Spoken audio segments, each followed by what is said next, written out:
September 20th, 1988. A quiet morning in Belen, New Mexico. The sun rises over the small desert town, casting long shadows over empty roads. In a neighborhood just off State Road 47, 19-year-old Tara Calico pedals away from her home, her bright pink bike glinting in the morning light. She follows her usual route, headphones on, music playing. But somewhere along that stretch of road, she vanishes. Without a trace. What happened to Tara Calico? Was she the victim of a tragic accident, a deliberate abduction, or something far more sinister? For over 3 decades, her case has been a chilling mystery, with cryptic clues and eerie discoveries that only deepen the darkness surrounding her fate. This is the story of Tara Calico. And this is Samuel Podcast. The Disappearance. Tara was known for her routine. Every morning, she took the same bike ride, following the same path along State Road 47. That day, she borrowed her mother's neon pink Huffy bike, a Walkman clipped to her side, playing a cassette of Boston's More Than a Feeling. But when she didn't return home by noon, her mother, Patty Dole, felt the first flicker of dread. Tara was responsible, punctual. She had plans that afternoon. Something was wrong. As hours passed, panic set in. A search began. Tire tracks were found near the shoulder of the road, alongside pieces of a broken Walkman and a cassette tape, scattered as if dropped in a struggle. But there was no sign of Tara. No bike. No body. No clues to where she had gone. Only silence.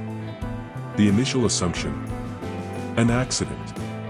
Perhaps she was hit by a car. But if that were the case, why wasn't her bike, or any remains, found? Could someone have taken her? Witnesses would later recall seeing a suspicious pickup truck following Tara that morning. A white vehicle, keeping pace behind her. But no license plate. No clear description of the driver. Just a shadow in the background of an unfolding nightmare. The investigation and suspects. As soon as Tara was reported missing, the Valencia County Sheriff's Office launched an investigation. Searches were conducted on foot, horseback, and even from the air, but nothing substantial turned up. The lack of physical evidence was frustrating, but it wasn't long before theories, and potential suspects, began to emerge. Early on, investigators considered the hit-and-run theory. Some locals speculated that teenagers, possibly under the influence, might have accidentally struck Tara, panicked, and disposed of her body. However, no one came forward, and no physical evidence supported this theory. Police questioned multiple individuals, including known troublemakers in the area, but without any leads, the case soon turned cold. Then came whispers of a far more sinister possibility: intentional abduction. Several witnesses recalled a white pickup truck seen trailing Tara on the morning of her disappearance. Rumors swirled that the driver may have been someone local, someone familiar with Tara's routine.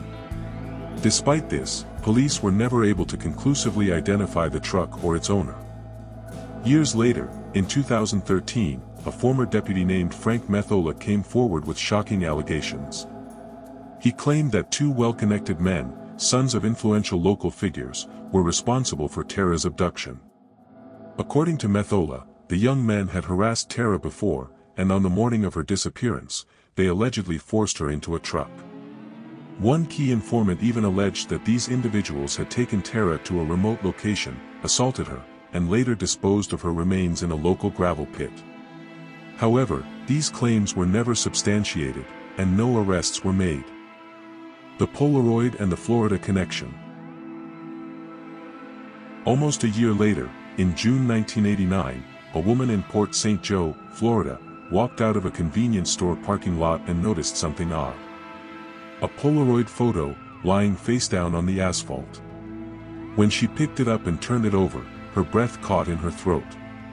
The image showed a young woman and a boy, bound and gagged in the back of what appeared to be a van. The girl had striking features, dark hair, arched eyebrows, a desperate expression in her eyes. She looked eerily similar to Tara Calico. The photo had been left near a parked van, whose driver, an unidentified, mustachioed man, was never seen again. The photograph was analyzed. Was it Tara? Her mother, Patty Dole, believed it was. She pointed out a distinct scar on the girl's leg, one Tara had from a childhood accident. The book resting beside her in the photo? V.C. Andrews' My Sweet Audrina, one of Tara's favorite novels. But authorities remained skeptical. Analysis was inconclusive. The photo's origins unknown. And so, the mystery deepened. Theories and speculations. So, what really happened to Tara Calico? Let's break it down. Some investigators believe Tara was the victim of a hit and run. That she was struck by a local resident, and in a panic, they disposed of her body to avoid consequences. But there's one major flaw with that theory: there was never a shred of evidence to support it. No blood. No fragments of a bike. Nothing. Then, there's the theory of abduction. The pickup truck sighting suggests she may have been taken by a stranger, or perhaps, someone from her own community. The disturbing possibility: Tara was kidnapped and held captive. Could the Polaroid be proof? If so, who was the boy in the image? And why did they both vanish without further trace?